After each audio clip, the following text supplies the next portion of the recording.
Happy Chhath पूजा सबको। ये मेरे पापा हैं जो गेट पे खड़ा होकर देख रहे थे कि लाइटिंग कैसा है घर का। और 14 इयर्स के बाद मेरी दादी छठ कर रही थी और यहाँ पर लोहंडा के लिए दादी गेहूँ सुखा रही थी और दादी को चाय पीना था, तो इसलिए शीशु चाय बनाकर दादी के लिए छत पर लेकर आई थी। और यहाँ शीशु चाय ले यहाँ मम्मी और भाभी शीशु मिलकर खरना का खाना का तैयारी कर रहे थे, क्योंकि खरना उस दिन था। दादी सही फास्टिंग में रहती है और यही स्टार्टिंग खरना ही से होता है छठ का। यहाँ गोभी का सब्जी, दाल चावल था, राइस था। और उसके बाद दादी नीचे आकर दादी का पहले खाना निकल जाता है, क्योंकि पहले दादी ही खाना खाएगी, मुँह उठाती है। ये दाल और उसके बाद मम्मी दादी के लिए प्लेट में सब्जी, चटनी, मिर्चा जो भी होता है, जो भी बनता है वो निकाल देती है। और उसके बाद दादी नीचे आएगी। उसके बाद पहले दादी खाए, उसके बाद दादी आकर नीचे अपना पूजा का खाना खा लेती है और उसके बाद हम लोग खाएंगे। दादी सुबह से फास्टिंग में थी, तो दादी अपना लोहंडा का पूजा कर लेती है। उसके बाद शीशु आते के साथ पहले दादी को पैर लगती है, क्योंकि शीशु बाहर गई हुई थी कपड़ा लाने के लिए। और उसके बाद एक्साइटमेंट रखती है पूरा। शीशु तुम पागल जैसी कर रही थी, जैसा लगता है कि कौन देश से आई है। और यहाँ भैया सबको प्रसादी खिला रहा था, तो शीशु देख रही थी कि भैया हमें भी कहीं ना खिलाए प्रसादी। तो यहाँ भैया उसको भी खिलाया, मेरे को भी खिलाया। ये सब जीजा को लाने जा रहे थे एयरपोर्ट से। लड्डू इसलिए पूरा खुश थी कि मेरे पापा आ रहे हैं, एक्साइटमेंट थी पूरा। लहंगा वहंगा पहन कर फ्लाइंग किस दे रही थी। यहाँ देखिए ये मैं हूँ, जो मैं बहुत लेट से दुकान से आया था, इसलिए मैं प्रसादी अपना निकाल के खा गया। उसके यहाँ पर नीशू और भैया शीशु सब जीजा को लाने का प्लानिंग बना रहे थे।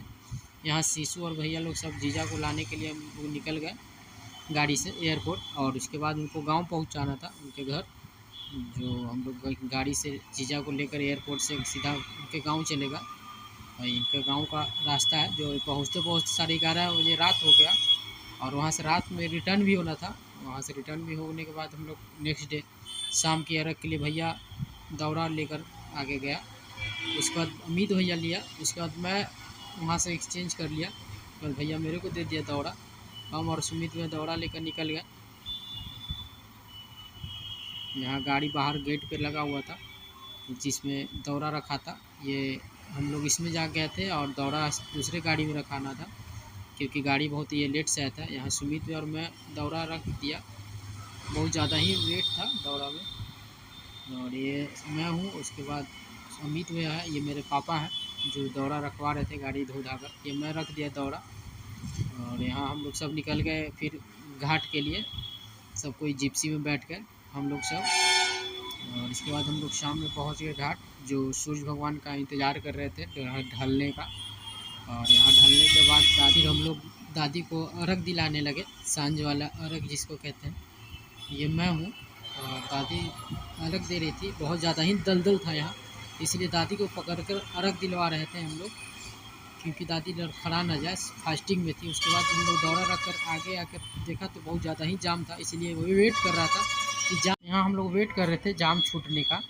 और यहाँ लड्डू और आहाना डांस कर रहे थे, जिसका वीडियो पापा बना रहे थे। फिर सुबह नेक्स्ट डे हम लोग सुबह अर्घ के लिए निकल गए, जो बहुत ज़्यादा ही लेट हो गया था। यहाँ हम और भैया लोग सब दौड़ा लेकर घाट पर सुबह सुबह पहुँच गए, जो उठने का मन नहीं कर रहा था। और अमित भैया हाफी पैंट में दौड़ा लेकर पहुँच गया, क्योंकि हम लोग गंगा जी में नहाना भी था। और ये सुमित भैया, राकेश भैया केला लेकर जा रहा था घाट। और यहाँ सुबह सुबह के लिए तैयारी करके हम लोग बैठे हुए थे कि सूर्य भगवान मॉर्निंग का निकले, उसके बाद दादी अर्घ दे। तो यहाँ पे बहुत ज़्यादा ही भीड़ था सुबह वाले अलग में। और उसके बाद नेक्स्ट डे हम लोग मूवी देखने चल गए सिंघम। और ये हम लोग सिंघम देखने के बाद आकर निशु और मम्मी पूरा एक्साइटमेंट होकर डांस कर रही थी घर पे।